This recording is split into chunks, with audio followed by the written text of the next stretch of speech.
get deep, going deep, Chad and JT.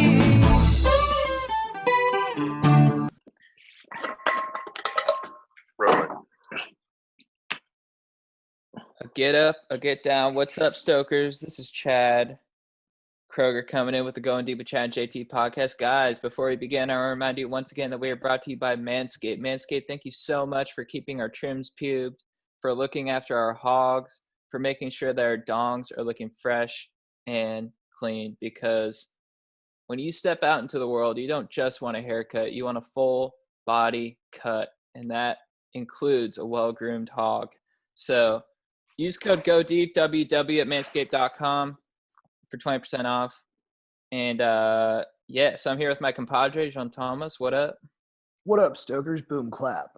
We are here with celebrity chef, internet personality, Matty Matheson. What up? Hey, what up, Stokers? So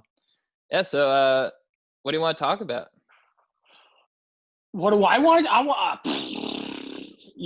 how about the collapse of this human civilization? I'm down to talk about that. Yeah. What do you guys? What do you guys? What do you guys want to talk? Fuck you. What do I want to talk about? Holy fuck! You guys. I want to talk about what's going on with that wave in the back. What's that wave? This is my Kia wave. I got this when I first moved to LA. And I'm gonna keep it for the rest of my life. Where'd you move from? You're not from LA? No, from Orange County. So I was getting my own apartment. I was like, I need a piece of Orange County with me because the waves in LA are less than stellar. No, there's no good waves. No. There's not one. Not that I know anything about it. Do I surf? Are you in LA or Toronto? No. Do you surf? No, I'm done. There's not a paddleboard big enough for the fucking big dog. I live in a small town. I live in a town called Ridgeway. I live I'd say it's like the same distance from like LA to Orange County, like from Toronto. So it's like about 90 miles about. Yeah. So I live about 160 kilometers from Toronto in a little farm town. Oh, sick. Nice. Yeah, me and my wife grew up here, and then when we started having kids and like reassessing quality of life, we moved down to the little hometown, Dude, I've been having those same conversations in my dome where I'm like, I've been in LA for like 8 years. I'm like, it might be time to get a little bit out of the city muck, I guess. Well, what does the city give you? That's the thing about it. It's like the city doesn't give a fuck about you.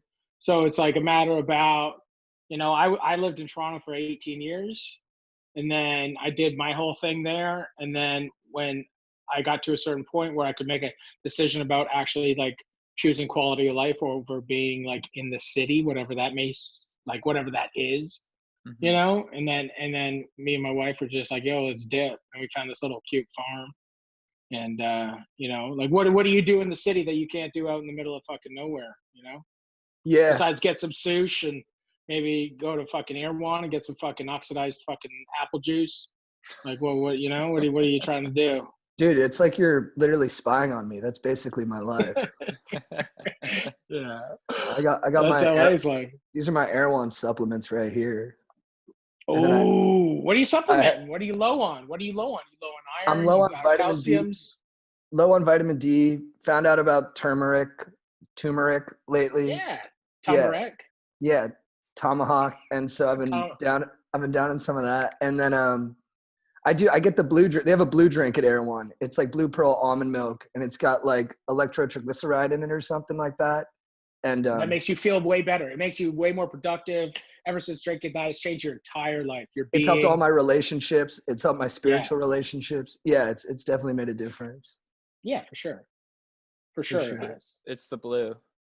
It's the blue. There's no other drink that's blue except for like slushies at 7-Eleven. Slushies are decent. I've had a couple slushies. Dude, I love that you abbrev. We're big abbreviers here. Yeah. What's abbrev? Like sush or dees. Yeah. Yeah, I can't handle the whole word, it's too much. It's too formal. Fuck it. It's just like the thing about it is like that word wasn't like, why can't that word's not your word? You know, Yeah. it's like that's everybody else's word. You Yeah, know, good call. people like when you go to London, you know, when everyone, you can't even understand those fucking people because they talk completely in lingo and Yeah. like Right. abbreviations and things, and like it's amazing. And it's just like what do they call people's faces? A boat? Because Oh, it's do they just like really? yeah, because the fight, they're like, check out that fucking boat, and you're like, what? And then it's because of and then you're like, what? How does that work backwards? And like, oh, that's a fucking boat race, rhymes with face. And you're like, what? That's how you got to a person's face is a boat because Right. it's fucking rhymes with boat race. Where'd you come up with boat race? Like, fuck. Yeah. Dude, I've never But, heard that. yeah, but they got, you know, they're the best in the biz for lingo, I feel. What's I- the shortest? Sorry, go ahead, Chad. Yeah, I feel like the abbreves set a good rapport too. Yeah, Yeah. they got strong Sets, rapport. sets the tone for the conversation. Yeah, the Seish is strong right now. The Seish is chilling. It's chilled. It's fully on ice, and it's melting into our minds, and we're gonna fucking osmosis it right back into the people on the other side of the Zoom. Dude, that's gonna be some dank mitosis. What's the shortest word you've ever abbreviated? See? Jizz to is. Yo, just fucking Dude, that's what is. I say. Just is. Did you say you've never said is? Yeah, I'm like, I'll be like to my girlfriend, like, you ready for the is? You ready for the is, my G? Just call it. Jizz is the ultimate. Jizz is already like the stupidest word. It's a great word, actually. Jizz. Yeah, it's a good word for sure. Jizz is like a great word. And cum is kind of not a great word. No, cum is nasty. Like cum Yeah. is like naughty. It's Yeah. like old dude. Like an old guy's like cum. Yeah. You know, he wants to eat like a bucket of cum. Like Yeah. that's like that kind of guy, you know? It's super watery. Yeah, jizz is like, and then Thick cum. is like that fucking blue syrup drink from Erewhon. That's the Yeah, is, you know? yeah. That's like $15 that a fucking bottle. is. I just is all over myself. I'll clean that up later. Dude, Yeah. I don't think I've ever heard the word jizz used in a porn. They should. I'm gonna Definitely not jizz. I'm is. gonna jizz. Yeah. I'm gonna jizz. They should Yeah. do But they that. don't really announce. In porn, Yeah. it's like one of those things that they don't really. Real life, you always announce, so then you follow it up with like a "I love you," like a "shame, I love you." Yeah. But yeah, porn. Nobody ever announces. I'm gonna come. It's because they know they have to do it on when the director chooses. Right. You know. If you say I love you Feel. before the is, sometimes the is comes out stronger. It powers it up. It gives it that little alley-oop. It supercharges it. Yeah. Yeah. Zzz, I love you. Is. Dude, I love your bleached dome, by the way. I believe this is the last time I was in. We dyed it on my podcast. You guys have to come on. You guys have to come on Powerful Truth Angels. Oh, dude, I'd love And- to. Oh yeah. Dude. And so the last episode, I dyed it, and I'm gonna shave my head on the first pod when I can get back to LA. So then I'm gonna nice. grow this. I'm gonna grow this and not touch it until I get back to LA. Whenever the fuck I can get back to LA, and then I was gonna braid it, or I got my rat tail. I got this like little rat tail thing too. Mm-hmm. This little guy, this chiller in the back. So I'll shave my head when we get back to LA as a triumphant return. But thank you. I think it's really good. I look like a Dutch, like a baby Dutch boy that sells butter on the side of the street, or just like a real, just catching waves. Yeah. A Canadian. I'm just a poser. I just want to, catch waves and be, on the whatever surf spots on Fuse TV. Yeah. I was just on Fuse TV. Oh, were you? Dude, it's so funny. I just did like this ASMR thing on fucking Fuse. Oh, did you? Dude, I love ASMR. Do you get the tingles? No, it doesn't. I don't know. It doesn't. I'm a fucking shell of a human, really. But it's like it really doesn't do too much.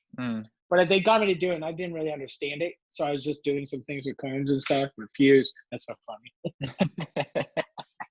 we bleached our domes like 2 years ago for the coral, just because the coral's getting bleached in the ocean. So we bleached our domes to be in solidarity with the It's coral. true.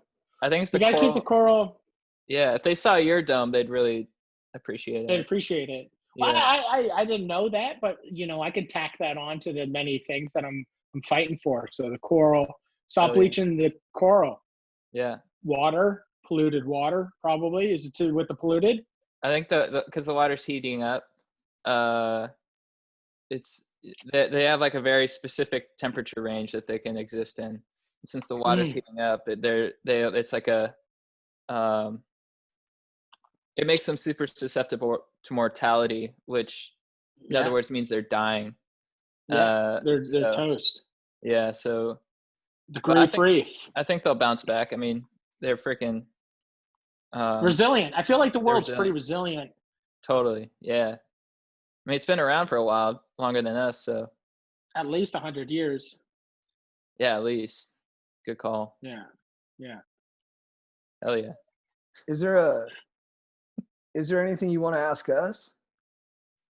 Yeah, I have no idea. So I watched you guys on Ellen. I got email, and it was really exciting to see you guys on Ellen.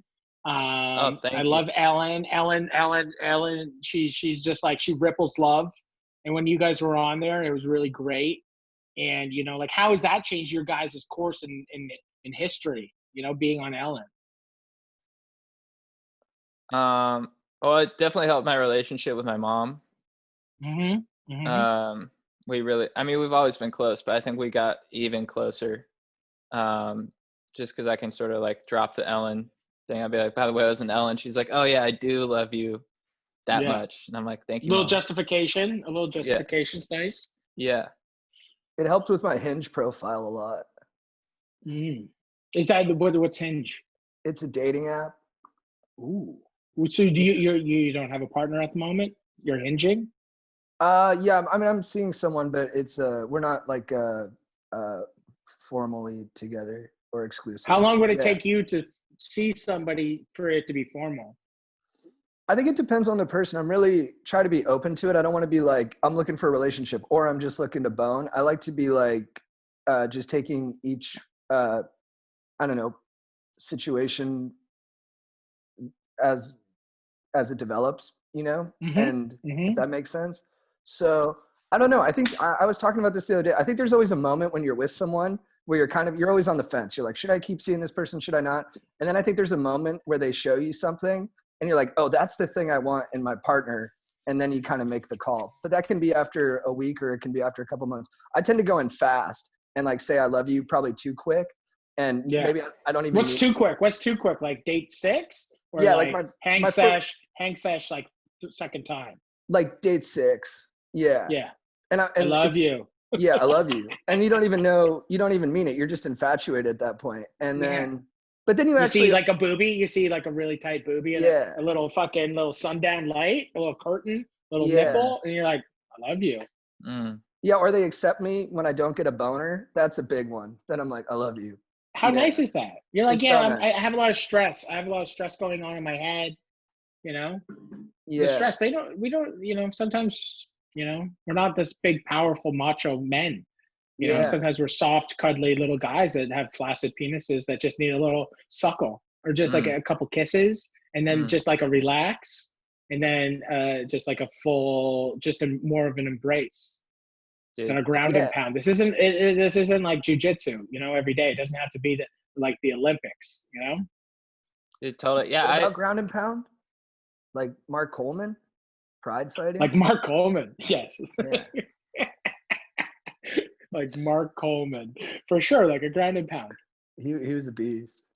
Yeah, dude. When I was in college, my first girlfriend, I always opted to be the little spoon. And I always got kind of clowned on for it. They're like, you want to be the little spoon? I'm like, yeah, I want to just be in a little cocoon for a little bit. And, I've always thought I like what you're saying. That, I think it's just like, men need to be more soft sometimes. And I think, flaccid penises happen. every time you're not, I'm not Axl Rose. Yeah. It's just it's That guy probably stays Slash. hard. Yeah. Oh, dude, he's the hardest probably. Yeah, he's got to wear 2 leather pants on stage just to keep that thing There's strapped definitely down. 2. There's not just one pair of leather Yeah. pants. Mm-hmm. Or he'll tear Just through giant Reeboks, big old tongues hanging out. it. Is that your music? Are you a big GNR guy? No, I'm not like I don't know. No, I'm not like a real rock dog. I'm like way more like punk or hard. Like I'm a hardcore. Like I grew up just like, Cro-Mags and Judge and New York hardcore, just like, that kind of shit. Is that like Seosin? I'm probably way off. Yeah, no. It's the same. It's the same as Seosin. Nice. I remember one time, where was I? I was at some fucking festival and Seosin was playing and I was so hammered. And I went up to the singer and told him that AFI was better than them. Whoa. No, it's just like I ways to be like, you guys wish you like they sound nothing alike. They have like, it's like they're from Orange County, right? Seosin? Yeah, I think so. Or they're big in Orange County at least. I think they might be from Jersey or something. Yeah. But Seosin's from Jersey. but AFI, dude. It's like them in E-Town Concrete. Seosin and E-Town Concrete. I remember when I was in 7th grade and I first learned about AFI and they were like, dude, like the lead singer makes out with dudes. And we were like, wow, that's edgy. And that was like, and now I see him all the time. Pansexual. Yeah. Now I see him all the time at Air One. He's always there. He looks great. He's like a Broadway performer. Yeah, he's got incredible precision on stage. He's got a great jawline. Really, really nice. Yeah. He's great. Yeah, he's kind of classically talented. Yeah, but Guns N' Roses and all that kind of stuff. I was always into metal, like right away, like at a young age. I was like way more into Slayer and stuff than like Guns N' Roses. I love Slayer.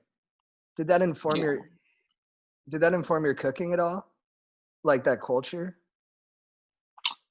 I think growing up, being a part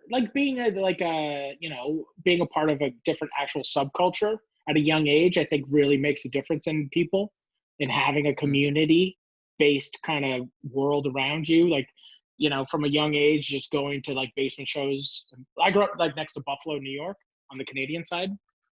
And so like I would go to Buffalo all the time, and Rochester and Syracuse, and go out to Albany sometimes, or drive, going back to shows even in New York like in high school, driving, 8 hours to New York to go to shows. And I think just having that kind of background kind of helps people navigate through the world, and helps them, just gives them, you just have a perspective that most people don't, even if you're part of surfing or skating or kind of these outsider kind of more, not everyone can just really be a part of them either. You have to either you're a poser or not, but it's just like, I think a lot of fucking, that really helps you get through work and get through like I was obviously, like I went to cooking school right after high school, because I just wanted to move to the city. I wanted to get out of my small farm town. So it's just like one of those things that just like, going to shows and being a part of something definitely helped me kind of just navigate and have more, almost like more like self-esteem, I think, Yeah. Who do you think my favorite chef is? I have no idea. What do you mean? Like on like television? Yeah. Like, what do you mean? Like your favorite chef? Your favorite chef? Ina? Is Ina not Garten? familiar. Oh. Nigella? Don't know. Never heard of it. Uh, I stopped watching cooking stuff like 8 years ago, to give you frame of reference. 8 years ago. I never watched cooking stuff really. I don't know. Who would be Guy? I can't say Guy. Is a Guy? Fieri? Yeah, is Guy your guy? He's chill. Anthony? No, I think it's Colicchio. Tom. I think I'm a Tom guy. Yeah. Kraft. Okay. I'm Kraft. You like all Kraft. Day. You like Kraft, eh? I'm Kraft all day. Double avocado purees. Okay. Is that what they do there? I remember the first time I went to Kraft, it was like such a highlight, like being a young chef going to New York. And fucking, I remember I went to Kraft before like he was on Top Chef, and I remember just being like, oh my god, avocado puree. He had this like dish with like wasabi beans and fucking edamame and like a salmon. It was like the craziest thing to see on the East Coast. You know, like we didn't grow up with fucking avocado and citrus and like all that. I have beets and turnips and rutabagas, but it's just like I remember going to Kraft and being like blown away by having like such bright flavors from all Colicchio. Dude, what was your first dish that you made?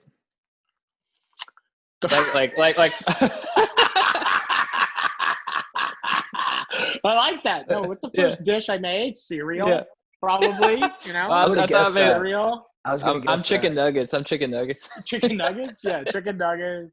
I just like just a fucking big old bowl of Captain Crunch. Yeah.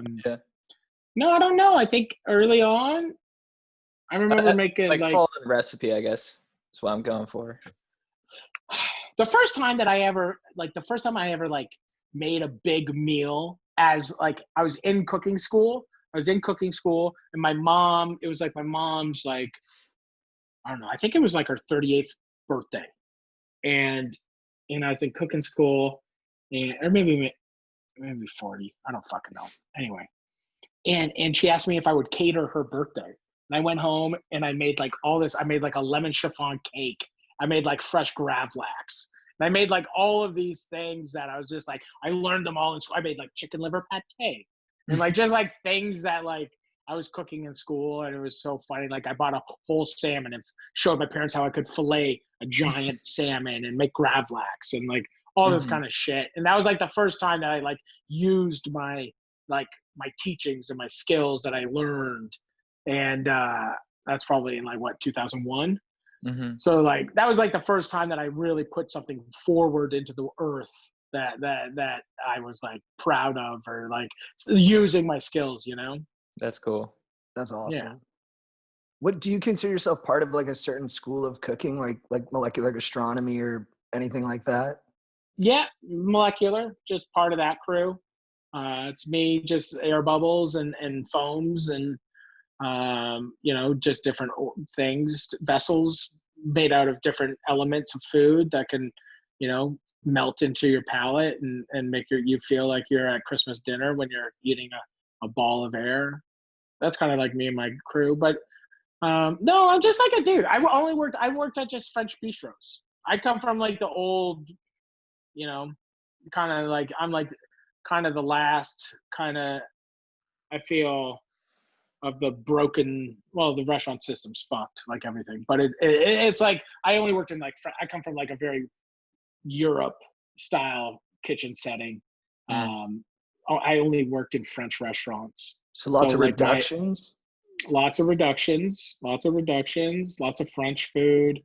And that's what I still, like, I love French food more than anything still, but, I heard a rumor that French food comes from Italian food, that like when Catherine de Medici left Italy, she brought all the recipes to France, and that was kind of the origin of it, even though those two cultures kind of clash over who's like the they hate each other cuisine base. Yeah, I don't know. I don't know. I'd probably say no, but it's very different. But the north, like when you're hitting Alsace and northern Italy, there's a lot of like mixtures and things like that. And up there in that kind of area, there's a lot of dishes that transcend. And some people, but like everywhere, you go from in Italy, every street is a different fucking bolognese.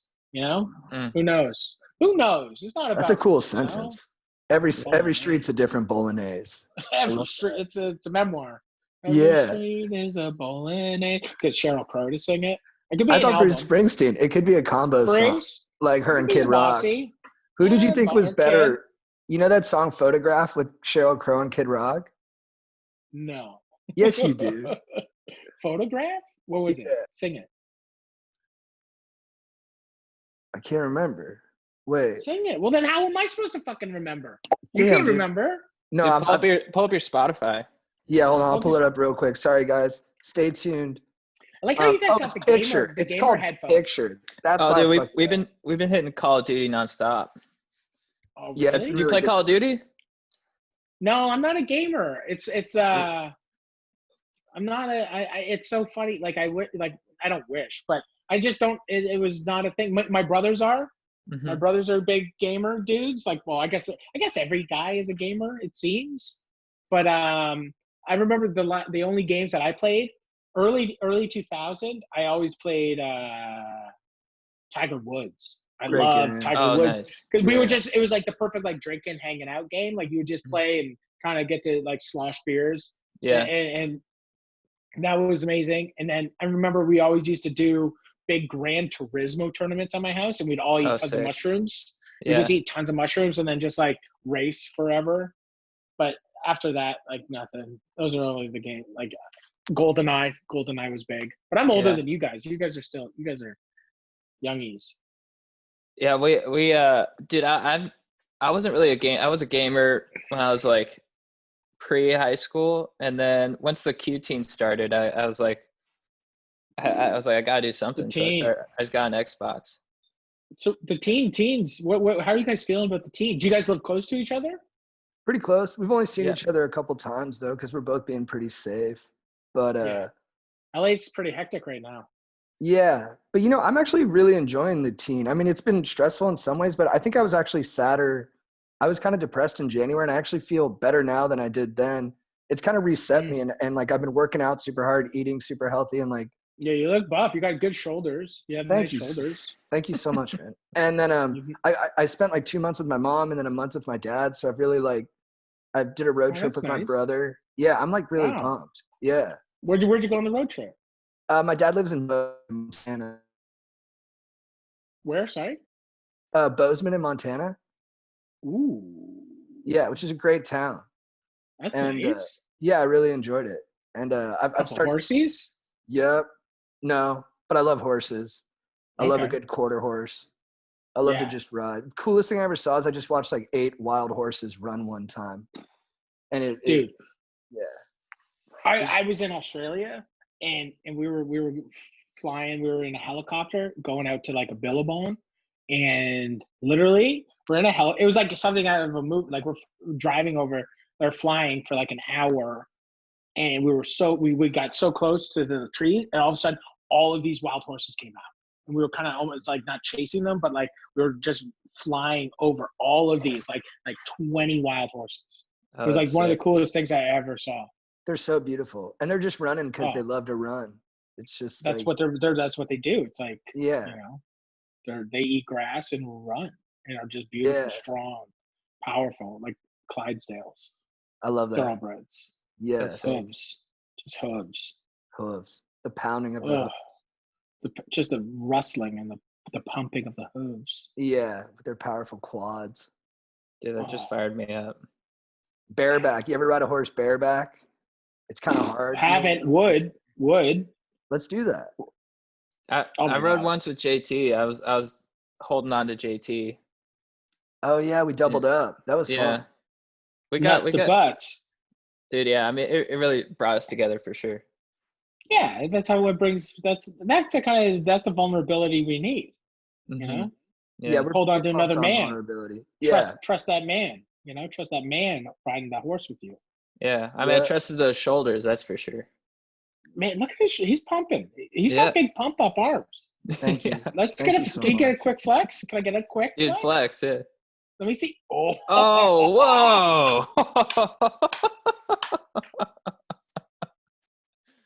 Yo. Hell yeah. JT, don't come knocking. Don't come knocking at JT's house. Dude, I Friggin' just want thunder to. and lightning. Wow. Yeah. Pumped up. Thanks, What are you man. pumping? What are you pumping? You doing like Bulgarian split squats or like? Yeah, baby. Yeah. I got okay. some 20 kg bells. I'm doing a lot of clean and press, a lot of clean and jerk, a lot of Yeah. snatch, a lot of front squats, a lot of Yeah. Turkish get-ups, just compound exercises that are giving me some functional strength. So in case I get hit with anything unexpected like the Rona, my body Yeah. will The be, Rona is not coming anywhere close. I want to No, hip toss the Rona if it comes at me. Yeah. That's what's Yeah. up. I want to That's what's jujitsu up. it. That's probably more of a The jiu- Yeah. what is your favorite restaurants down in Orange County? I go to Costa Mesa sometimes, Mm. Dude, great and question. I love Southern California. I love the Orange County. And like, what are some of your favorite restaurants down there? Bear flag. Bear Flag for sure. And then there's Yeah. there's one in Newport. I'm forgetting the name, which isn't a good sign, but it's a seafood restaurant on the beach. Why am I forgetting the name right now? But Which they have a one? really good cipino. Oh. Cannery. No, it's like flying fish. Flying fish. Flying fish Okay. is good. Have you been there? No, I've been down to the beach. Where's that Italian spot facing the beach right there? That little Italian, like Mama a thin D's? one. Yeah. Maybe Mama D's? I like Laventino's. what's that, Smoking Oak? Smoking Oak? Is that a place? Smoking Oak? What's the Japanese one? Mm, Genkai. Or like ramen shop. Genkai's good in Dana. What about Dick Church's? Dick Church's is like my favorite restaurant. oh, dude, I haven't been there. I should check it out. You've never been there? No. It's like the best. It's like this old diner. It's the Oh, that best. sounds good. Dick Church, and it's like the best name ever, Dick Church's, but it's like the best diner ever. It's like just like a really old American kind of style diner. And it's the best. It's really, really good. Where are you from? Are you guys from? Where in Orange County are you guys from? San Juan Capistrano is where I spent most of my childhood, but my mom moved to San Clemente, and then I was born at Hogue in Newport. Okay. Yeah, and yeah, it was a great place to grow up, dude. It was super chill, you know, a lot of good athletes. Grew up with a lot of hot dudes. The dudes are real. The dudes like are the thoroughbreds. birthplace of dudes. Yeah, super cool, like super successful, like commercial mortgage lenders who surf all the time. Yeah. And it's kind of the birthplace of shoulders too. Yeah. No, when God was like shoulders, and he was just like Orange County. Yeah. That's where we're going to birth it. That's where it comes from. They walked out of the beach. They walked out of like Huntington with just shoulders. The tapered Two giant shoulders came out of Surf City with fucking shoulders. Just straight up deltoids. And then we evolved from there. Just walked out. It was just like, here you go, world.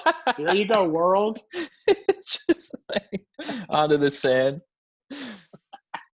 It's like in Canada, everyone's kind of big and strong because everyone plays hockey, and it's like when it's Southern California, it's always just like everyone just doing jujitsu and surfs and like you know, more just lending mortgages. Yeah. It's just driving big trucks, a lot of big trucks. It was like the shoulders wanted a big truck, and the big truck was on the beach, and the shoulders saw it from afar in the ocean, and they arose. Yeah. In Orange County had the Garden of Trucks instead of the Garden of Eden. It was the Garden of Trucks, and some big shoulder saw some big calves. The shoulders, it just shouldered up to the Dodge Ram. Yeah. He's like, "How are you doing? How am I going to get in here?" And he's like, "No worries, I got you. Just jump. Jump 6 feet. Just grab onto your door." That's why you got shoulders, to get up into those big trucks. Oh, for sure. Guys, I'm interrupting this podcast to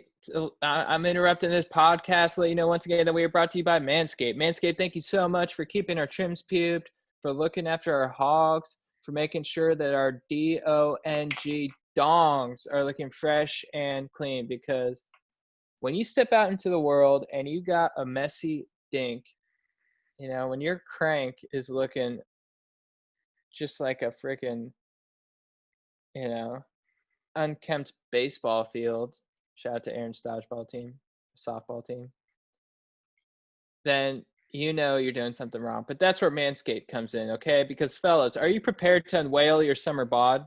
Are you? Because Manscaped is here to ensure your post-Q-teen body is ready for the wild. Do not be the guy at the beach with a bear rug on your chest. And if you grew some quarantine man tits, the least you can do is make sure they're hairless.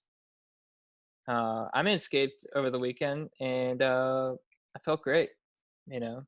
Yeah. I felt great. Manscaped is dedicated to helping you level up your full body grooming game. They have forever changed the grooming game with their Perfect Package 3.0. The Perfect Package 3.0 kit comes with the Essential Lawnmower 3.0 waterproof cordless body trimmer and a ton of other liquid formulations to round out your manscaping routine. This is the best trimmer on the market for those of you in need of a chest shave. The 3rd generation trimmer features skin-safe technology, no accidents on your dong. You can adjust it. You can get the crop cleanser, keep your hair and skin healthy. It's all in one formula, so it's good for your chest hair. It's good for your skin.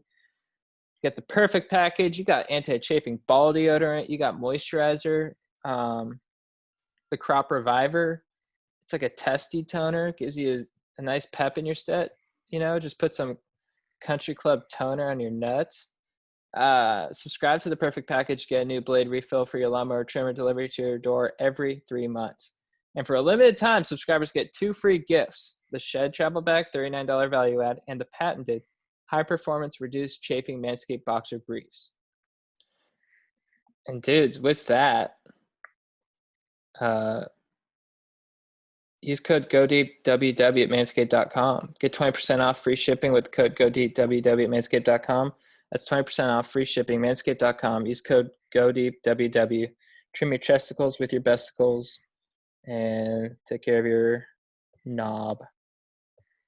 Dude, speaking of shoulders, I saw you did an ice bath with Laird Hamilton. Oh, Lairdy. How was that? Lairdy. He's the best. Yeah. Well, I did ice baths. First time I ever did ice baths was with, like, I went a couple of years ago. I went like with Ruka to the North Shore for when they were doing like pipeline stuff. And I went out there and cooked a bunch of food out there. And then I started doing ice baths out there. And I was just like, I would just do sauna and ice bath. And I was like, what the fuck is this? You guys are weirdos. Yeah. And I was like, this is kind of mellow. I like this. And then I kind of put down my guard a little bit because I was just making fun of it. And then I was just like, okay. And then a couple of years went by, and then Laird, I got it up into the trust tree, the Malibu trust tree of Laird and Gabby. And then just like do it. It's amazing because Laird's like supernatural. You know, he's obviously a very real ass guy and doesn't really, you know, mince his words, and he is who he is, and he doesn't have to be anything that he isn't. But I think he's like, it was so sweet. He was just like, I don't know, man. He just guides you through it in the gentlest way, actually.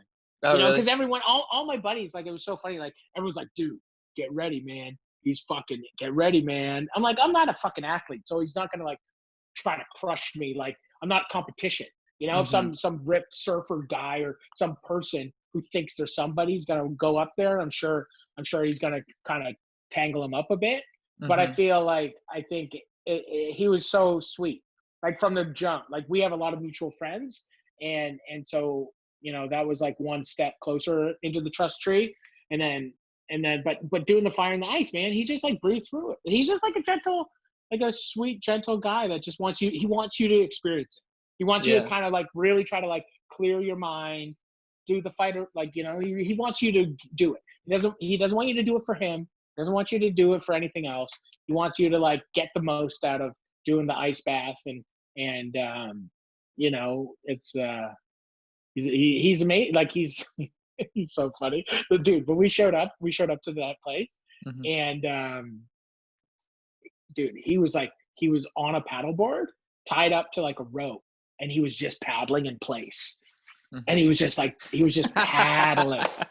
He was just That's paddling. awesome. Yeah. You know, it just like, you want to talk about shoulders. Yeah. And it's just like, man, he was paddling for like 45 minutes. Damn. And it was just like it was incredible. He's just like, I was like, that's a wild thing to see somebody do. You know, and it's just like, I think he's you know, he there's not too many people like Lair, you know? Totally. He's like the NASA of surf. He's the best. Have you're you been friends up? with like Pat Tenor? No, we had him on our podcast, but it was during the Q-teen. So, but I told him, I'm like, dude, I want to hop in that ice bath. So maybe when it's safe, we can get into the trust tree. Get it. Yeah. And you're basically like Pat Tenor, right? Of Ruka? Yeah. Cool. Yeah, those are my dudes. Yeah, I wanted to ask you because I was watching a bunch of your videos, which make me so happy, by the way, on YouTube. Thank you. They're just so fun to watch. And do you have like a set list of like recipes that you go to, or is it kind of like whatever you're in the mood for that you're like, okay, I'm gonna make a video about this? Like, how do you sort of decide on the dish for each video? Like for the videos? Well, Yeah. I think it's like a combination of like I try not to think about it too much. And most of the dishes that I have cooked on the videos, I try to like do something I actually haven't really done before, or at least that iteration is different. So then at least me doing something for the first time is better than doing something I've done 10 times, because nobody wants to see this perfect thing. I feel like the thing that I've kind of developed is that like I want to be the person that is trying to figure it out the same as the home cook. And I'm trying to do something that I've never really done before. And I always like, it really goes way far out and then we get to reel it back in kind of thing. And I'm always trying to figure it out the same way that anybody else would at cooking. Like, it's just like, just because like, it'd be boring for me to just cook bullshit stuff that I've cooked from my restaurants or something like that. Or, Right. you know, like I'm just trying to cook something that people can actually make at home. And something that's fun and easy and affordable and like isn't like classist or anything like that, and something that people just want to cook and make fun. And like it's just one of those, like sometimes like the first season of like Just a Dash, I didn't even want to think about it. I was just like, yeah, I'm gonna cook something every day, whatever the fuck I'm cooking. Right. And so it was just like, that was kind of like, because I was just like, I was so burnt on fucking, even though Vice was chill to work with, you know, it wasn't like a massive amount of headaches for me creatively or anything. Yeah. But I just wanted to have an experience where there was like no emails, there was no nothing. Like I shot Just a Dash with all my homies that like I shot like all my Vice stuff with. So I was just like, hey, like I want to just shoot a show. Come to my house, bring your equipment. There's gonna be no fucking emails. There's gonna be no bullshit, and we're just gonna like go in my house. We're gonna shoot like 12 episodes, and every day I'm gonna cook. Well, I do 2 a day, but it's like every day I'm gonna just cook. I'm gonna cook some stuff. It is what it is. It's not like me doing like some algorithm, like what hits on YouTube or any of that kind of fucking bullshit. It's just like, I'm just trying to cook stuff that I think, I want to do. Most of the time I'm pretty selfish. I'm like, I'm just cooking stuff that I want to cook, really. So it doesn't, and now like, even like I got my new show thing that I'm doing on YouTube, like Homestyle Cookery. Like I'm doing that because I built out during quarantine. I've been like saying that I wanted to build like a barn, like a studio in my barn. I have a barn on my property. And I was like, I want to take one of the rooms in my barn and turn it into like a cooking studio. I've been saying that forever. And now that I'm like, everyone's been home, it's like I've had the opportunity to be able to do some of the things that I've really wanted to do with our property. And so then I built that out, and now I'm shooting a new show. It's crazy. Like I'm shooting a new show where I'm cooking recipes from my new cookbook that comes out in like September. And so that one was kind of where I'm like, now recipes that I wrote a year ago for this book, now I'm like making and kind of trolling myself. Because it's funny, because it's like it's fucking like, cookbooks are fucking, you know, stupid. It's like, oh, make this soup when it's a sunny day and it's fucking, you know, it's nice. And you're like, you know, there's always like those stupid head notes on top of recipes. And it's just like, so I'm kind of making fun of that. And so I'm reading my recipes that I wrote fucking over a year ago. And it's so funny because I'm trolling myself. I'm reading and making fun of the recipe that I wrote, and then I cook it. And, you know, so that's a little bit different than Just a Dash. And then I'll start shooting we're shooting Just a Dash, because now we've opened up in Canada. We've kind of been chill. So we did all the testing for COVID and all that kind of stuff. So now everyone's kind of clear. So now we're going to shoot and get all the rental stuff is open again, the rental houses for equipment and stuff. So I don't know, like, it's just whatever. I'm just trying to make bullshit, you know? Yeah. How has your cooking evolved since you started? Like, have you gotten more simple? Have you gotten more sophisticated with it? Yeah, I just want to make things like a little more simpler, for sure. As I get older, I definitely want to make things easier. Not easier, but just like less bullshit, You know, like it's like get the clutter away from you. You don't really need all that kind of bullshit. It's just like just take a fish and make a really nice ceviche. You don't have to throw 16 ingredients in it. You know, just like try to make something. Try to use like what's better than like, you know, if you go catch something and you just squeeze some lime and some salt on it. Like that's the best. Like, you know, like that's the best. So it's just like about stripping back and knowing when to stop adding. I think that's the biggest thing that most chefs, because most chefs, it's like, look at me, I can do this and this and this and this. And you got 15 things on a plate and you're like, does this actually make sense together? And it's just about like, I think the biggest thing is just like, just becoming a little more mature and like allowing the ingredients to speak rather than like my ego, you know? Yeah. That's interesting. What's your favorite movie? Commando? Dude, good nice. movie. I don't know. That's a great. I don't know. My buddy posted it the other day. I was like, that's like the best. I feel like that's the best. And then MT2 is really good. Arnold, I guess Arnold Schwarzenegger's like what's that other one? Barbarian or Conan. Conan. I think Commando might be my top 3 movies are Arnold Schwarzenegger, T2, Commando, and like Conan the Barbarian. What about Big Night or Ratatouille? Probably Big Night. Yeah, Big Night.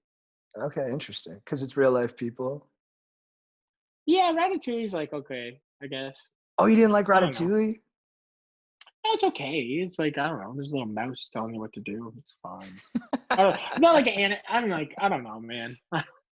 No, my dad doesn't like animated movies. I'll like be like, Dad, this animated film, it's so compelling, and it really is about like life and death and stuff. But it's like just change it and put on real people. I'm like, okay, got it. Yeah, I'm not a huge animated guy. Like I'm not like out here watching like Princess Mononoke or something. Right. But you are a very animated guy.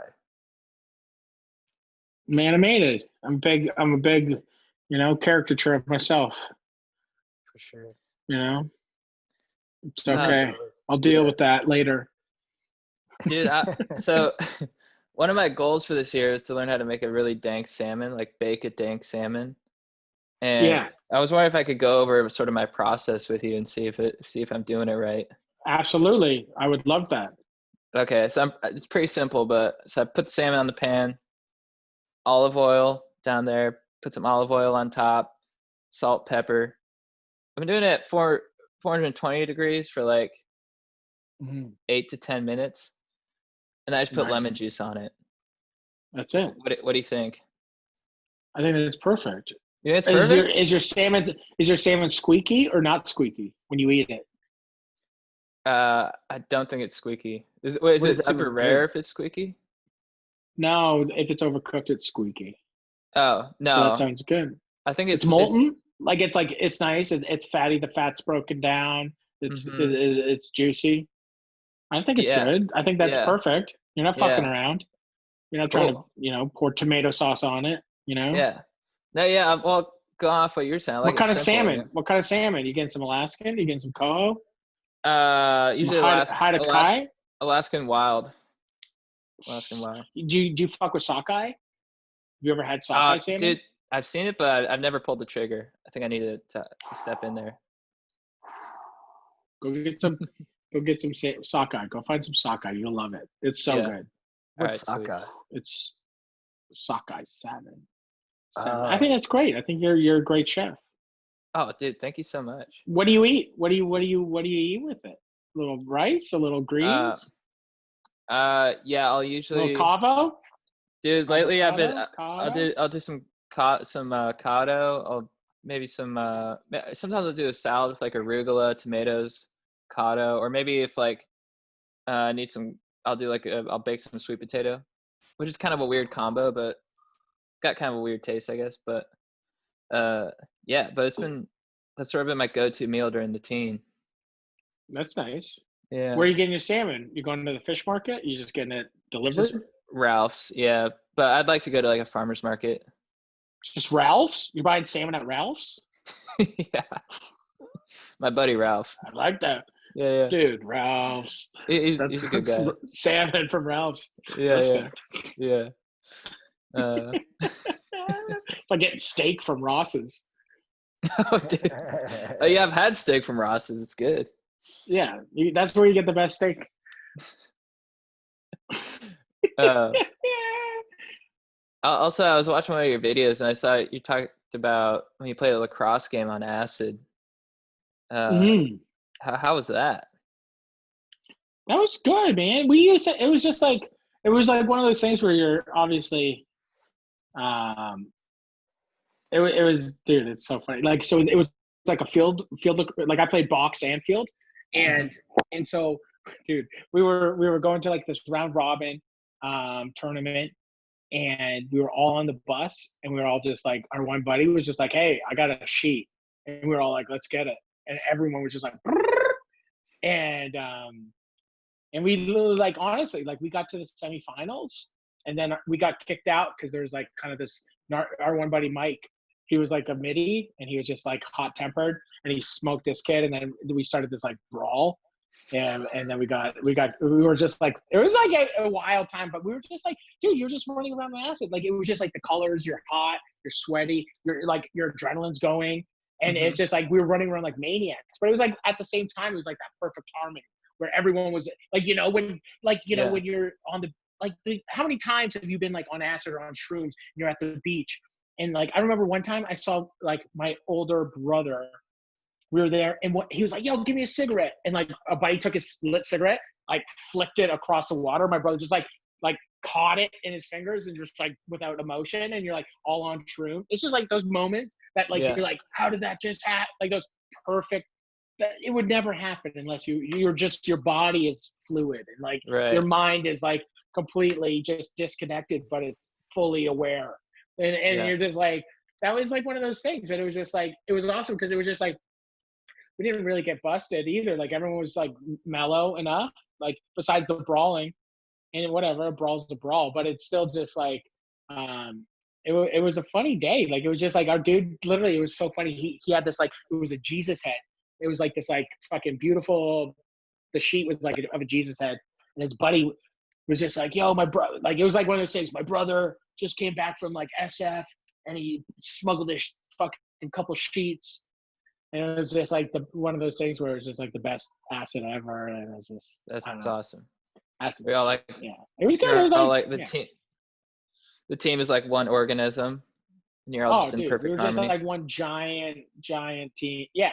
And then when like Mike laid out that guy, and then those guys rushed Mike, and we were just like, ah! It was like fully peaked, just like scrapping these kids. It was good. That's awesome. Good. Yeah. It was good. So where do you guys like go? I guess right now, I guess it's not so chill to go outside. Have you guys eaten out? Like, have you guys gone to like a restaurant yet? Um, or can you even say that? Is it weird enough now again that you say that like you can't contribute?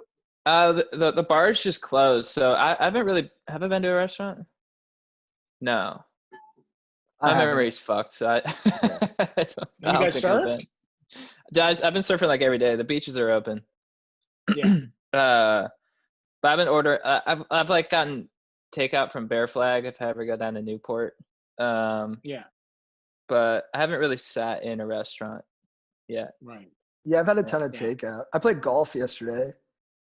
It was cool. That's a good sport, I feel. It's perfect. Yeah. It was funny. I was talking to the group in front of us, and I was like, how you guys doing? And the guy was like, it's just good to be out. And it was so nice to just converse with some strangers out in the world as if things were regular. I was like, holy shit, this is special. Yeah. Let's hug. Let's hold each other. Yeah. Wait, if we could. You're like, kiss me. Yeah. Lick my tongue. Yeah. Lick my tongue.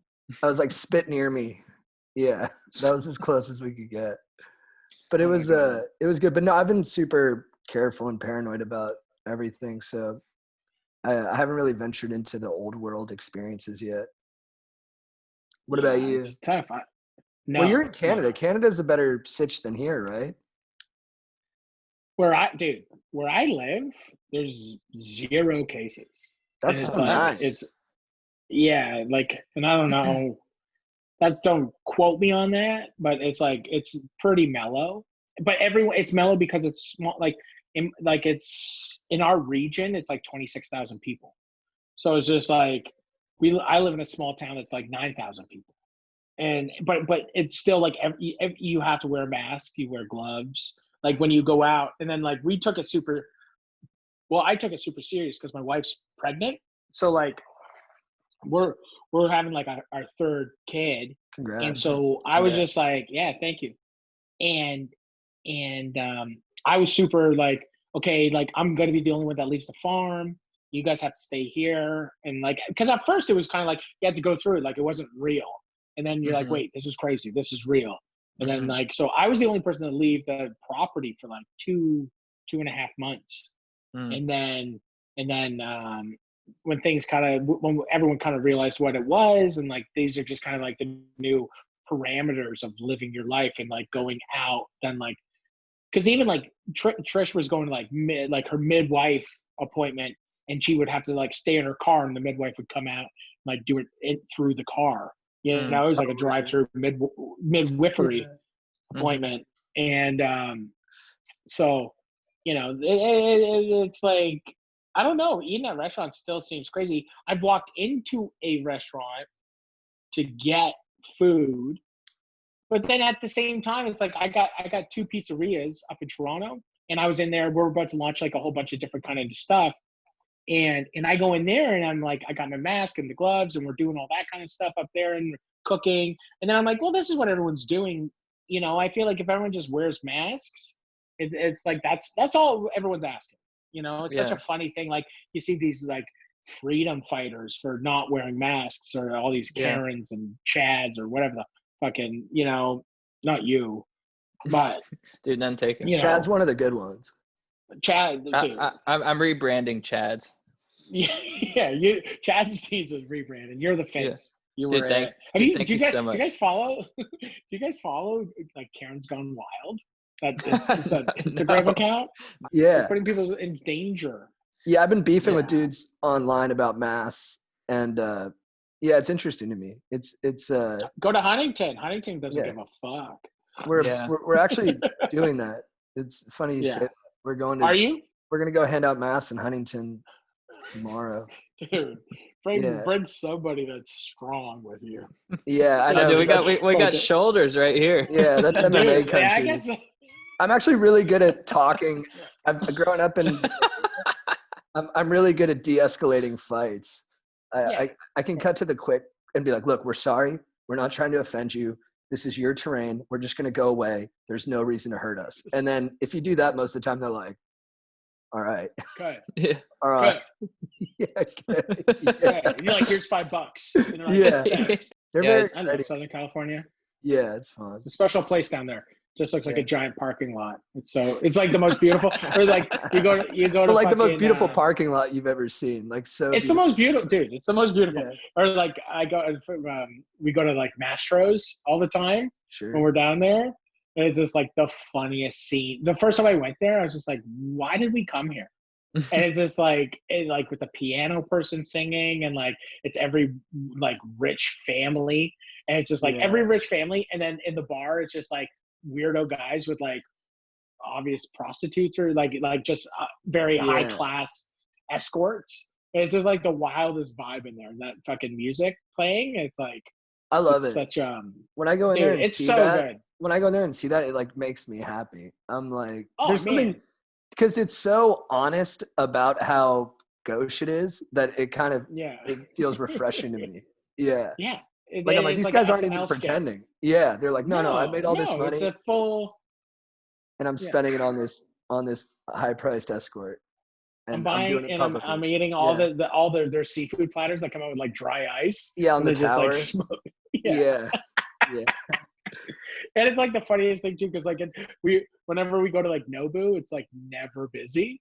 And it's like I always find it so funny that it's just like, what's that little peninsula, that little island that like Balboa? Like, Balboa. And it's just like whenever because I'm like, man, there's no word. Like I always want to, if I'm eating sushi, I'm like, well, I might as well go to friggin' Nobu. But it's so funny because I'm like, every time we go there, it's like not busy. And I'm like, this is the perfect example of like what's going on. Like it's just like they just want this rich place to go, but nobody's like going or something. And it's like, it's pretty funny. I don't know. The scene is wild. it's a funny. Southern California is a wild.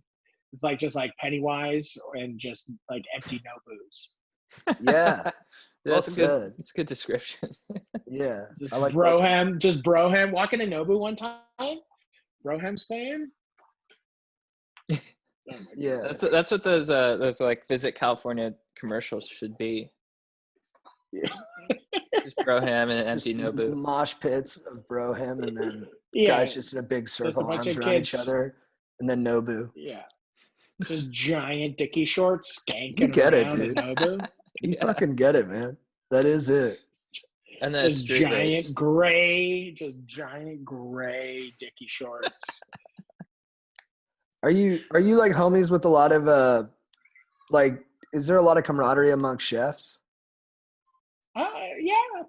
Yeah. I'm homies with like it's just like, you know, I travel so much, so it's kind of like I got like, it's like that thing. Like I got all my homies in LA, I got all my homies in New York. Like it's just like I travel all over so much that I've really been lucky to have such great friends, kind of like all over the world, and like I love going to Australia is like one of my favorite places to go. I've been there like 6 times. Mhm. It's just like it's so I love it there so much, and I have such good friends there. And it's like it's funny, like as I get older, like before it's like your world's so small. It's like I only used to like, you know, live in this one part of Toronto, and like that was my block, and all my friends were there, and we used to just party and have a good time, and that was it. And it was such a great time. And then as I started traveling and doing travel shows and going around and meeting so many amazing people, you just kind of like just meet so many great, like, you know, it's like all the cliches. It's just like you meet these people that are like the same cloth type shit. Mm. All right. No, go for it. Okay. Yeah, we'll just keep that up. Sorry, my wife's just seeing what we're gonna make for dinner. What are you gonna guys reheat. making? I made some pasta yesterday. We're just gonna like eat leftovers. Nice. We'll, Yeah. we'll go to You could Nobu. chill. Dude, we will go to Nobu. Dude, I'm down. Just eat dessert sushi. Yeah. Yeah. Good description. Sugarfish too. We should do a podcast from Nobu. Oh, dude. Yeah. Or I'm from down. or on horses. On horses in the parking lot at Nobu in Malibu. Dude, that's a powerful motif. Yeah. That would be that's a good vibe. Is that a Matisse behind you? What kind of painting is that? It's my friend Darby's. I haven't hung it yet. I'm just like, yeah. No, that's a good one. Darby That's cool. Darby Milbroff. Shout out to Darby. She's the best. What up, Darby? What up? What up, Darby? Well, is there anything we're gonna answer some listeners' questions. Is there anything else you want to ask us or you want to know? No. That's it. Cool. We're stacked. I'll leave it till we meet in person. Sweet. I'll tell you anything, dude. Dude, I'll lay it down.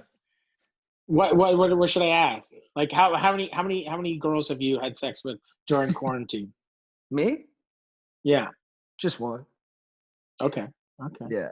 Dude, how's Are your the calves? shoulders. Are the calves? Oh, Your Chad calves has as like the diesel as best. the Chad, show him your Yeah, calves. I'm not Chad trying to has, like, flex, but I do You have got some good pretty, calves? I have Do some an pretty angle. legit calves. Let me see Yeah. the Angle calves. it, bro. Let me see the calves. I'm glad I'm you wearing- brought this up. Damn, your legs look Okay. nice in those pants. Ah. too. No, look at those. Oh my Look God, at that dude. Dude. Matthew McConaughey would play your calves in a movie. Oh, dude. Yeah. That's the nicest thing anyone's ever said to me. If your calves were, played by an actor, it'd be probably McConaughey. Oh, dude. The Dallas Buyers calf. I couldn't think of anything else. Great movie. I The tried link- to do a time to kill was just gonna be a time to build calves. The Lincoln calf. Yeah. Yeah, but how many people have you slept with during the quarantine? Just my wife, Nice. just my beautiful pregnant wife. How'd you guys meet? High school? We've been together for Whoa, really? That's so nice. 20. We've been together now longer than not. I know that. That's That's cool. pretty amazing. Yeah, we've been together since like grade 12, 12th grade. And you have 2 kids, or are they boys or girls? We got Mac. We got a boy. Our son's like 4. And then Mhm. Rizzo. Rizzo is she's 1 and a bit, and then we got another girl on the way in September. Oh, sweet. I love those names too. Yeah, MacArthur. So MacArthur's the MacArthur, Mm-hmm. and then I got a good one. We got a baby girl coming in because Rizzo is obviously a very rare female name. Mm-hmm. And I got a fucking good one for the next one. Nice.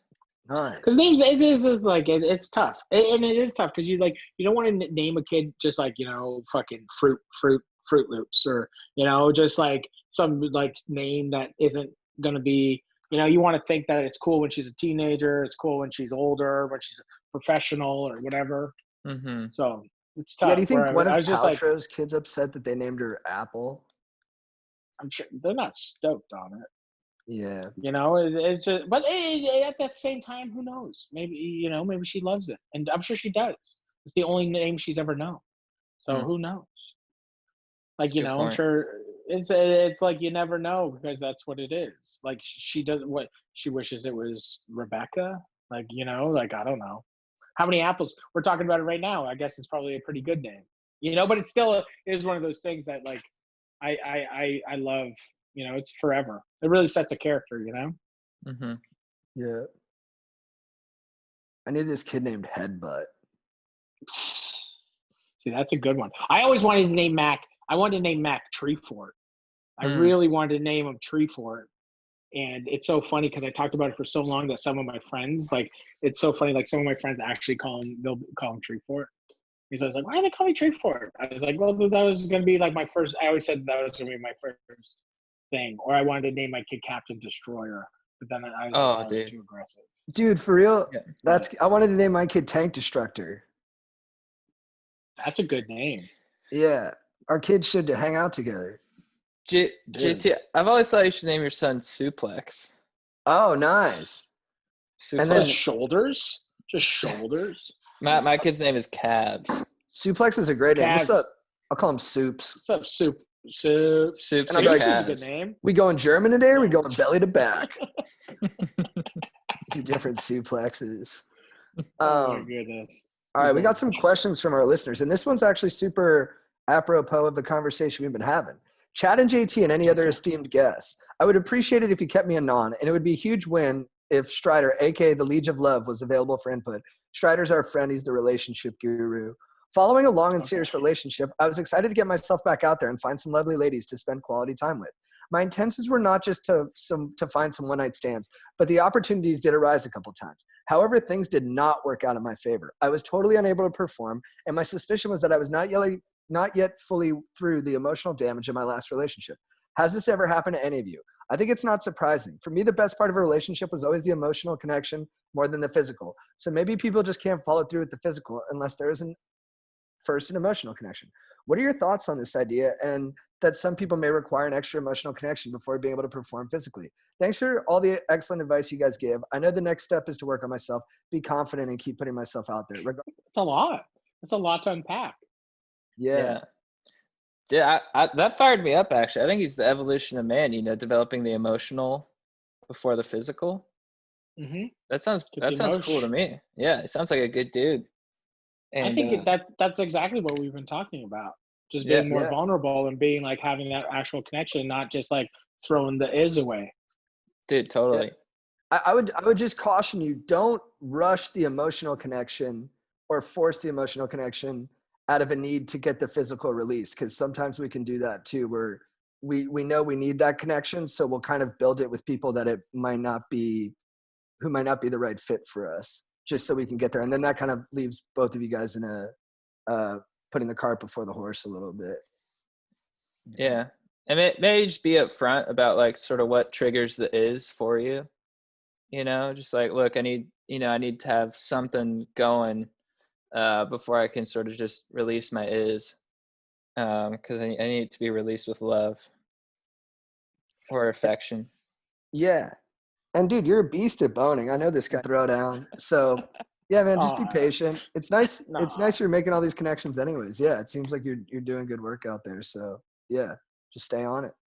him even writing that long of a statement or email shows that he's willing to put in the work. You know? Mhm. Yeah, good call. Stoke Lords, Aaron. Hopefully Joe's Hog and Strider. I need help quitting vaping. I'm really addicted and I try quitting all the time to no avail. I've quit once before and lasted a few months. If you quit Juul, what did you do to quit? Will cold showers help? Yeah, dude, I sort of put it down one day, and when if you're like going on vacation, I think that helps because you're sort of getting out of your environment and you're away from the triggers that make you want to hit the devil's dick. And yeah, cold showers definitely help. And yeah, I don't know. I mean, it is tough though. It's so easy to just like go to like 7-Eleven and buy one of those things. Yeah, I mean, Matt, JT. no, Maddie, go. Yeah. I I don't know anything about the vape, but the just quitting, you know, it's like quitting's not hard. It's just the day after that's going to be harder, and the day after that. So you just got to remember why you quit in the first place. And Jules just sipping on fucking. That's like Elon Musk is fucking is. Like you don't know what that is. You don't need to be doing that. That's like 28 days later shit. That's zombie fucking juice. You don't know what that shit is. And it's just like just go back to cigarettes. Like, you know, I stopped smoking cigarettes 2 years ago. And it's just like I just stopped, and then I never, you know, I was lucky that I stopped after a trip. I was coming home, and I stopped, and then I just was like, I'm fucking out. And I was like crazy. I was like smoking like a full pack a day, and I was just reefing on butts, and it's just like it was just like you had to stop, and then you're only gonna stop unless you're fucking mentally ready for it, actually. So if you're not ready for it, keep going, I guess, and hopefully you don't get too much damage. Yeah, they say that, and like I'm a sex addict. They'll always say like, "Hey, if you haven't had enough, go get some more." You know, sometimes people gotta hit bottom. But I think, you know, just not having it in the house is a huge help. You know, just don't have it available to you, and then just have smart feet. Just don't put yourself don't even take driving court Don't like jewel. drive. Yeah, don't drive anywhere near a 7-Eleven. Just take the long route, and just stay away from places where you could potentially grab that jewel.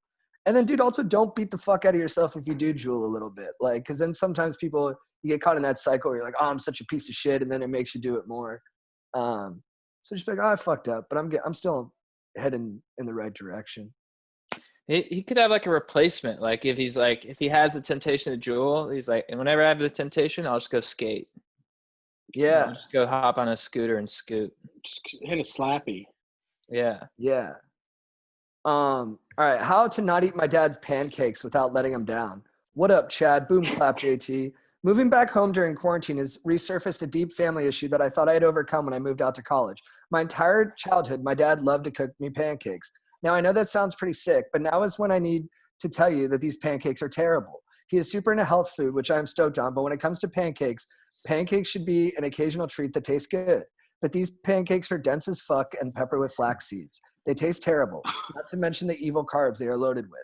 Now that I'm living at home due to my internship being moved remote, I dread the mornings when I come downstairs and he announces, I made pancakes.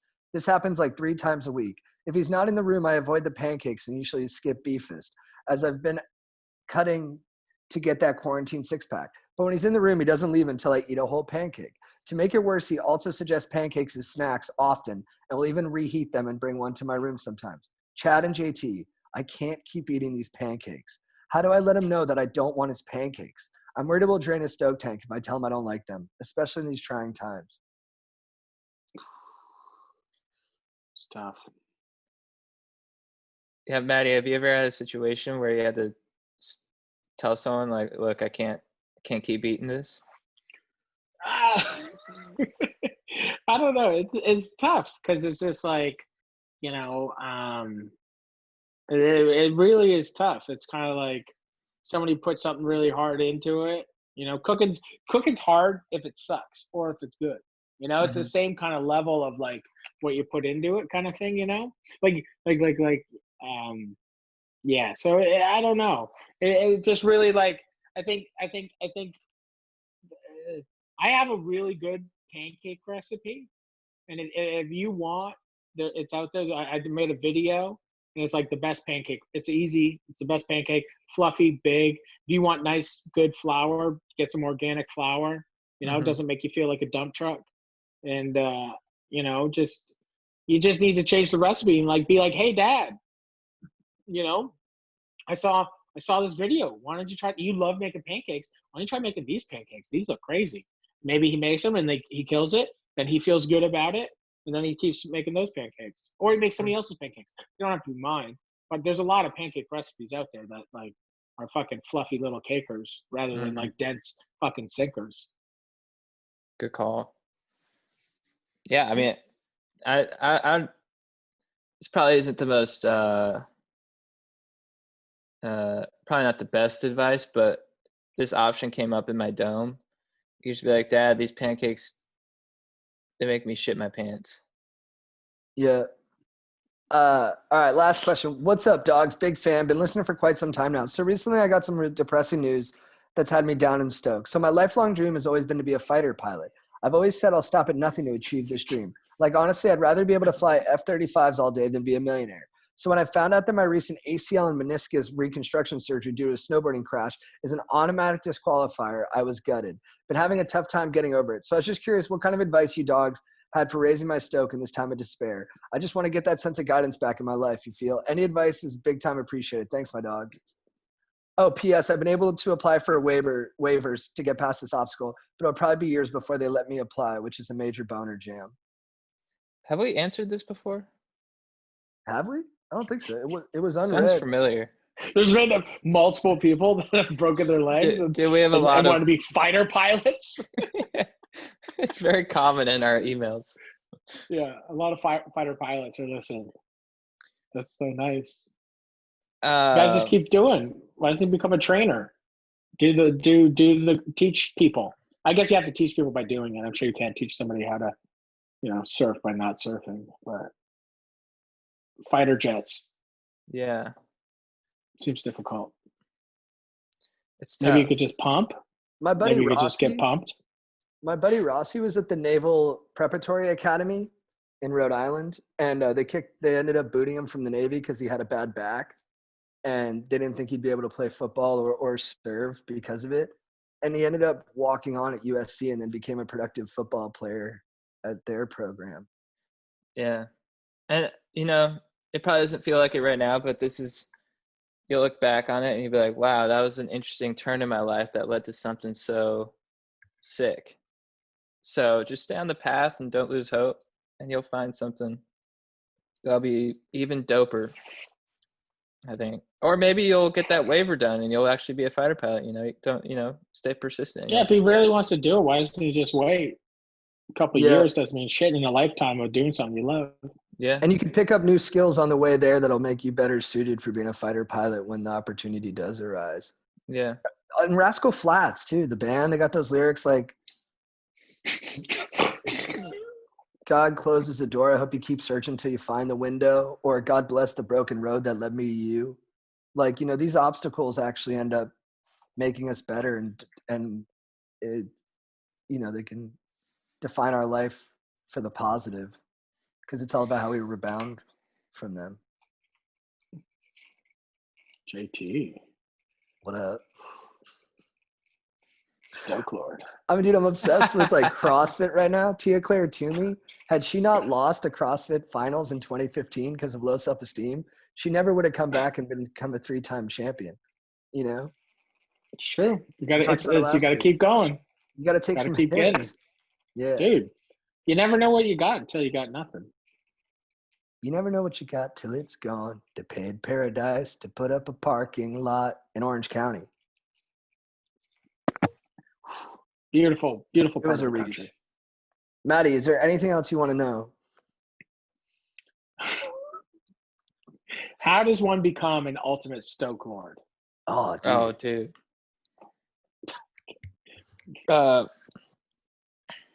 I think it's a simple formula. You bronze, Yeah, tan. You got to be tan. you soak up the osh, and then you do a beer bong. Mm. And you just become more and more proficient at it. Yeah. That's it. This was our first time. We were trying something new on this podcast where we were like, let's let the guest interview us. So thank you for going on this maiden voyage with us. There you go. You were, It was you were, okay. I think we found Well, you out were- a lot about each other. you were great at it. Yeah, you're Yeah. great. Thanks, dude. And Stokers, check out Matty's videos on YouTube. They just brighten my day, seriously. So it's they're so fun to watch and great recipes as well. And it also makes me just want to make delicious food. So I just want people to yeah. cook. Hopefully Yeah. it sparks it in them, you know? yeah. Is there anything else you want to plug? Check out my podcast, Powerful Truth Angels with Two Tone. Check my book. My new cookbook comes out September 29th. Mm-hmm. I don't know. Plugin sucks, but whatever. Check shit out. Cool. Check me out, Stokers. Cool. Hell yeah, dude. It was great talking to you, man. Yeah, stay safe, man. Enjoy the rest of your day. Yeah, thank you guys. Appreciate Maybe you it- guys. I'll be at Nobu next time you're in SoCal. Yo, we're gonna get on horses and we're No gonna do way. a podcast. Yeah. That I don't sounds think it would great. take much. I don't think it would take much. Let's do it. Bareback I'm so Nobu. pumped on that. Yeah. We'll catch a Yeah. wave. You're really a delight, man. Appreciate you doing this. Yeah. Yeah, thank you guys for having me. Namaste. Namaste. Ah. All right. All right. Just leave. Or you can hang, dude. It's up to you. Yeah. Okay, nice to you, meeting you brother. guys. It's Nice nice to meeting meet you. you too, man. Have a All good right, one. later on. Yeah. Be later. well.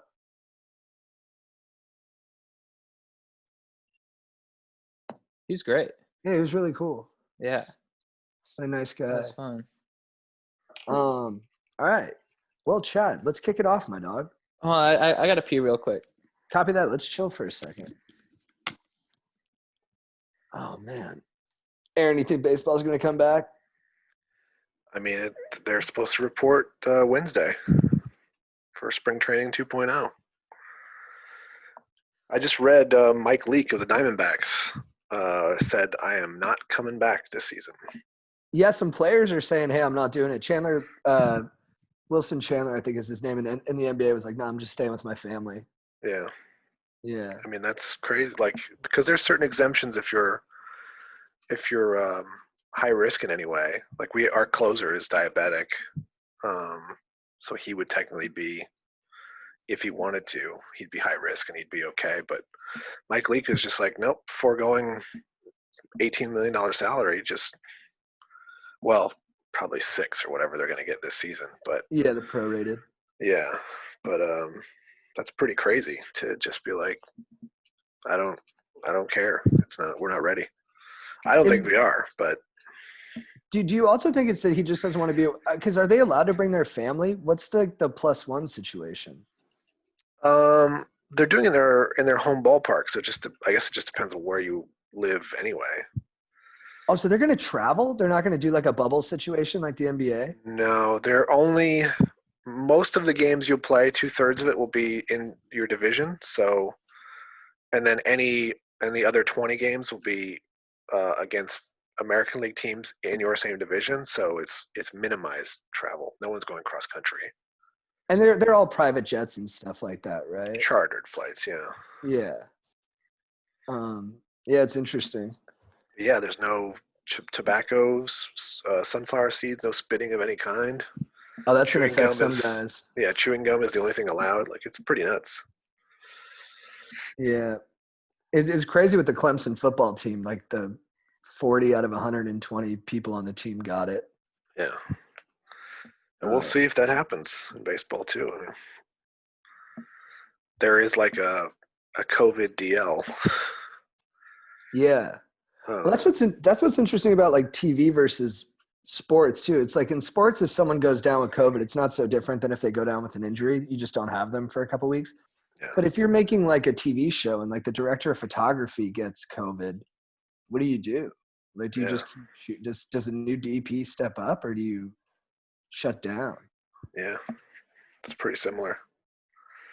Yeah. I mean, I'd assume you could have someone step up, but they're all taking the risk. Yeah. You have to test everyone who was there. All right, Chad, you ready, my dog? Yes, sir. Chad, who's your beef of the week? My beef of the week is overconfident cyclists. What up, cyclists? Look, I respect you're trying to get your workout. You're trying to get your sweat. You're trying to crank the road, become one with the asphalt. Get some distance in there. Just freaking cycle. But you know what, dude? There are cars in the road. And I don't think that allows you to be in the lane of a car. Because a car is a huge metal object that's moving faster than you. And it's just like, I'm not even beefing with the cyclists. I'm just concerned. I'm like, dudes, I'm driving. I'm like, just because you're on wheels doesn't mean you can get in that lane, dude. Like, be careful, dogs. For real. This is not chill. Like, I don't want to, just get on the Strand in Venice or Manhattan Beach and cruise there. Like, you don't have to get on the freaking highway. And yeah, dude, just cyclists, dudes, be careful. Maybe go to like a spin class or something. Get like an LED screen of you like traveling, through the roads and just, yeah. That's what's up. Aaron, what's your beef of the week? My beef of the week is with the UPS, the United Parcel Service. I ordered a new computer. It was supposed to be here Thursday. It's Monday. They keep scanning it and putting it on the truck and then driving around with it for 12 hours and then putting it back in the warehouse. It should be here today, but I'm so annoyed. And there's like no one I can call. I can't go pick it up unless it's already been attempted to deliver. So I just want my computer, guys. That's Hell just yeah, that. dude. Yeah. My beef of the week is with weddings. I love weddings, but I think we kind of misrepresent how weddings are. Like, people, when you're single, you think you can hook up at weddings, and it's actually impossible. It's impossible to hook up at a wedding. And I think we should be more honest about that. And Aaron, I see you're sort of like, is it impossible? Like, in your gesture? It's And unlikely, but impossible? maybe not impossible. All right. But like, most of the time, everyone's already in a relationship. Mm-hmm. And then if there is someone single, there's always going to be 10 single guys per single woman. And so, like, I was at my friend Liz's wedding and just having a great time, shredding the dance floor, having really spirited conversations with people. And then there was one single girl there, and I was like, you know what? I want to just have fun. I don't want to be worried about that. But then at a certain point, I was like, you know what? I'm going to talk to her. No one had talked to her the whole wedding. I go sit down and talk to her. Within 2 seconds, my boy Joe is on my left, my boy Greg is on my right, and they're talking to her too. And I just sit there and be like, am I going to battle these guys for 3 hours, which the likely outcome is that none of us hook up with her and we all go home frustrated with one another in Uber? Or do I just have to let this go and go back to the dance floor and shred it with some aunts and grandmas? And, I took the latter because it was just the more, it had the higher likelihood that I'd have a good time.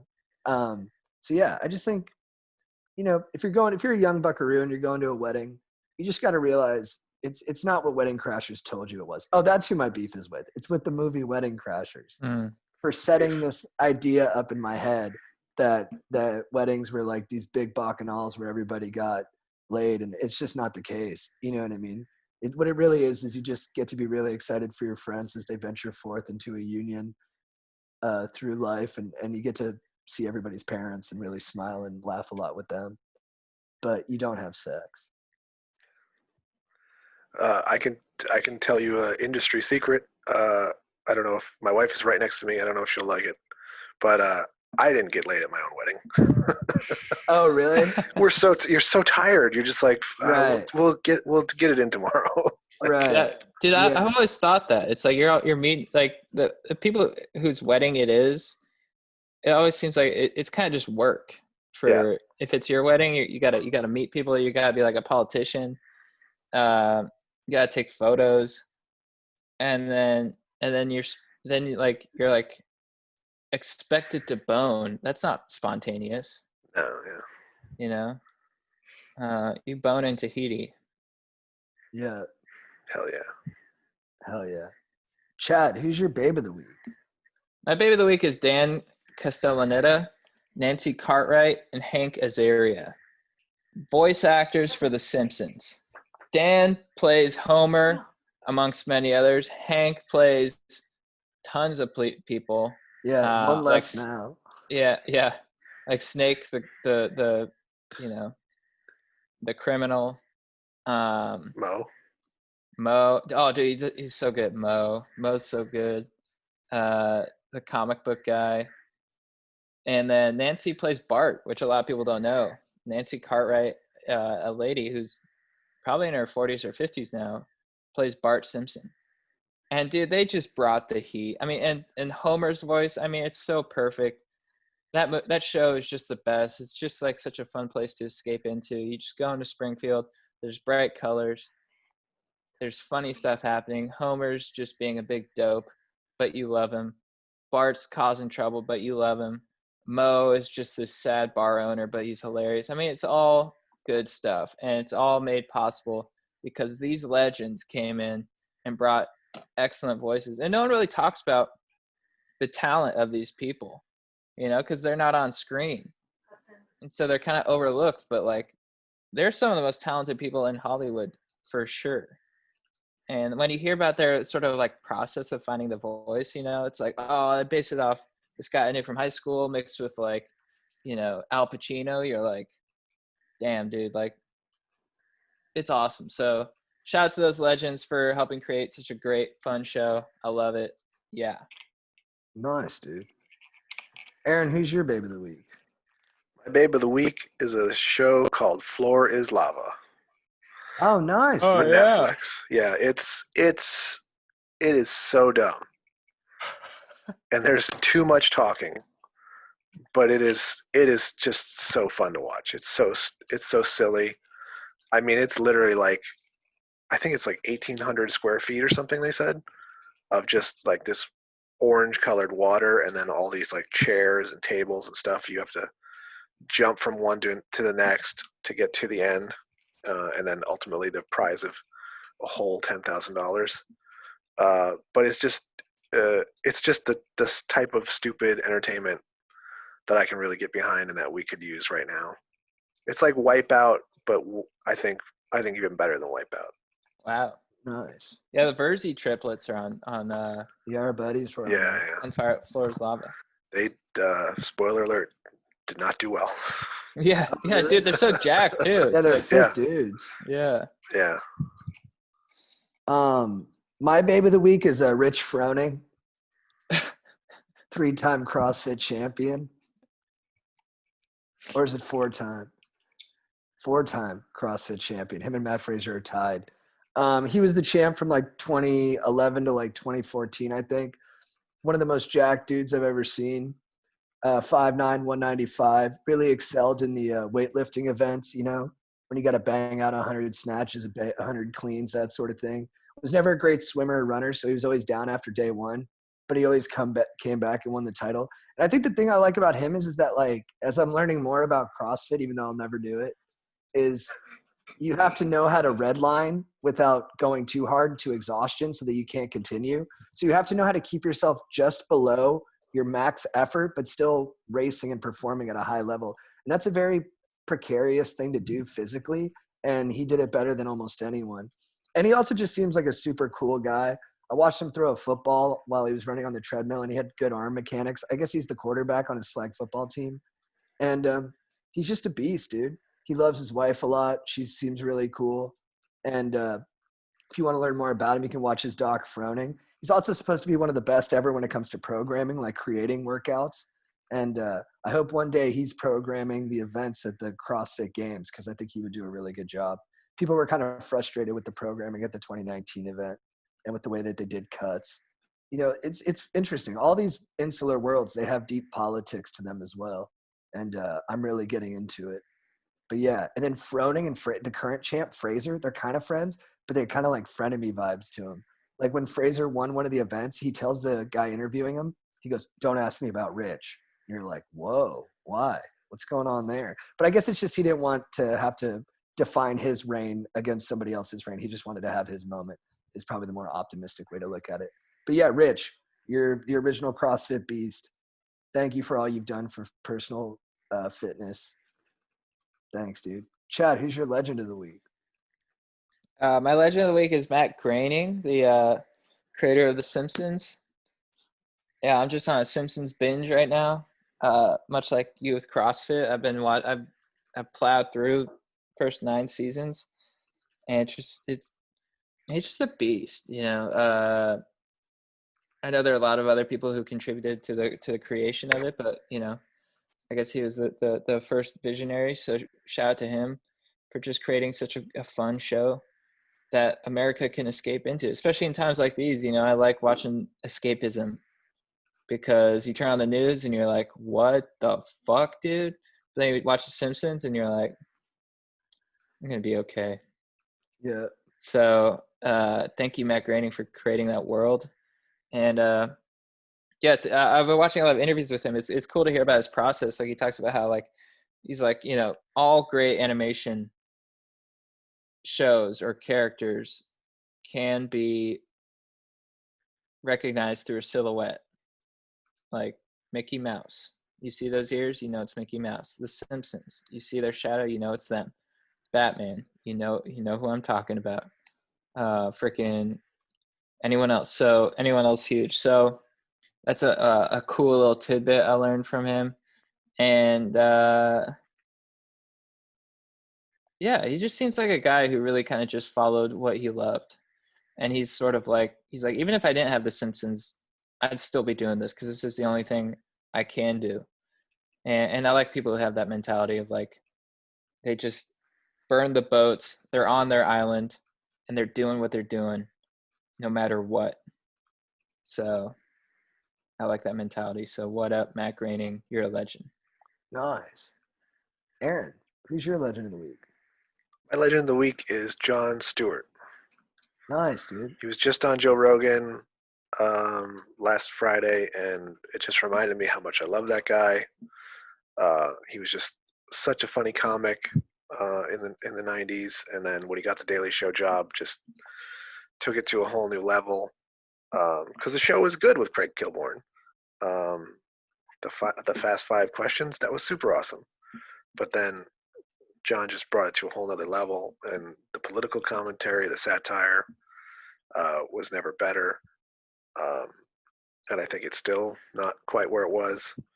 And then he's just such a nice, seemingly just like this great guy who's still like fighting for 9/11 first responders. Now he's working with veterans, because apparently veterans are getting all sorts of diseases from some of the stuff they were subjected to in Iraq and Afghanistan. So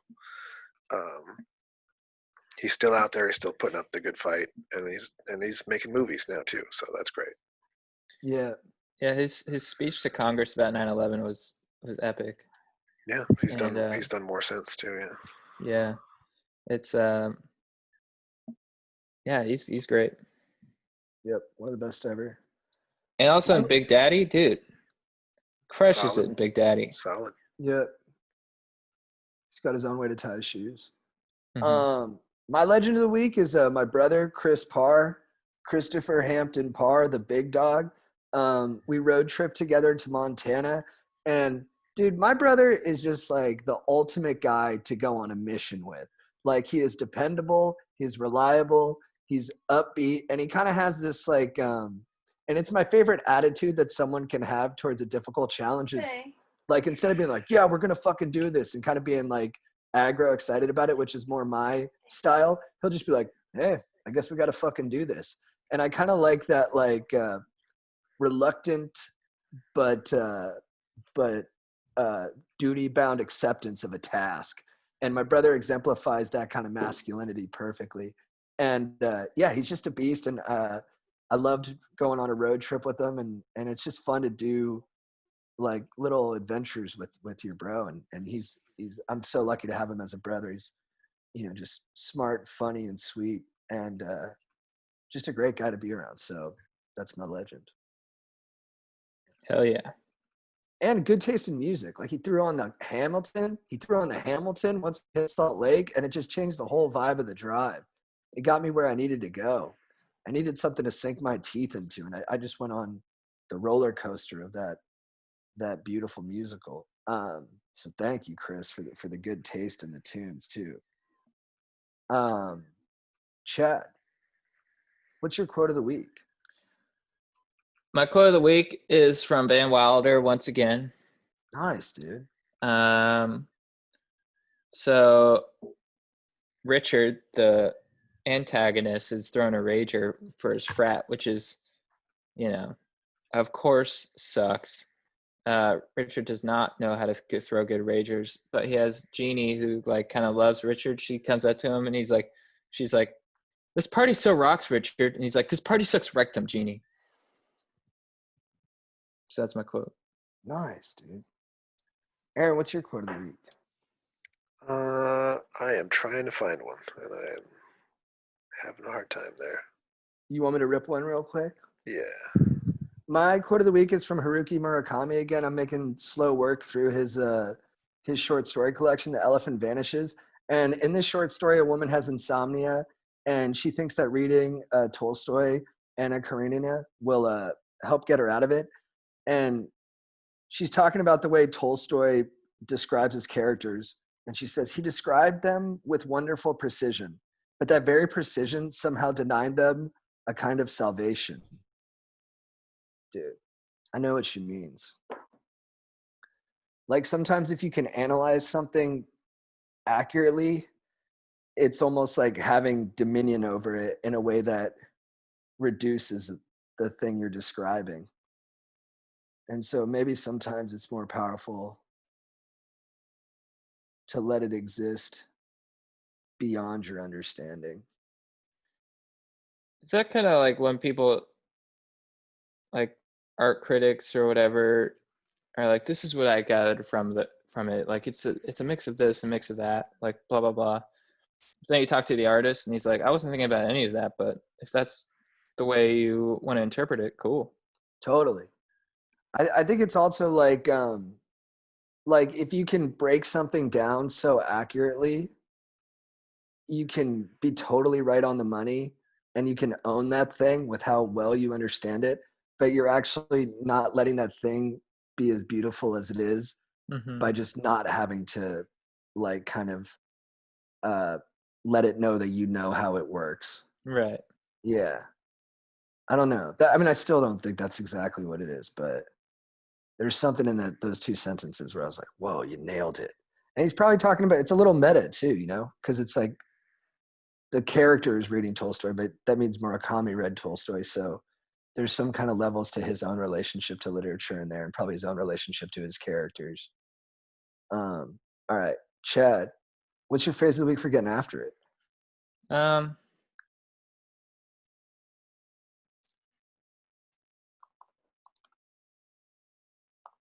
There's some salt and pepper on it. Ooh. Let's throw some salt and pepper on it. More actionable. Aaron? Oh, I got a quote for the week that I found. It's right. It's from Jon Stewart, and it says, "If you don't stick to your values when they're being tested, they're not values, they're hobbies." Ooh. And I think he's living up to that pretty good. Beast. Also remembered that he's so great in Half Baked. Oh yeah. Yeah. You ever Very seen the good. back of a $20 bill? On weed. Do you have a phrase of the week for getting after it? Let's eat Dad's pancakes. Oh, cool. But this is Anton Ego Speech from the end of Ratatouille, my favorite Pixar movie. I was somewhat disappointed to hear Matty didn't love it, but I was also tickled by the way he took it down. But this is the speech at the end when the very pretentious food critic Anton Ego, who destroyed the chef who worked at the Rat's restaurant before him, describes the rat's food after he finds out it's a rat who's making it. And he came in prepared to hate the food. But this is what he says about the food. Last night, I experienced something new, an extraordinary meal from a singularly unexpected source. To say that both the meal and its maker have challenged my preconceptions about fine cooking is a gross understatement. They have rocked me to my core. I love it, dude. All right. Dudes. All right. Thanks, Aaron. Yeah. If you need advice, these guys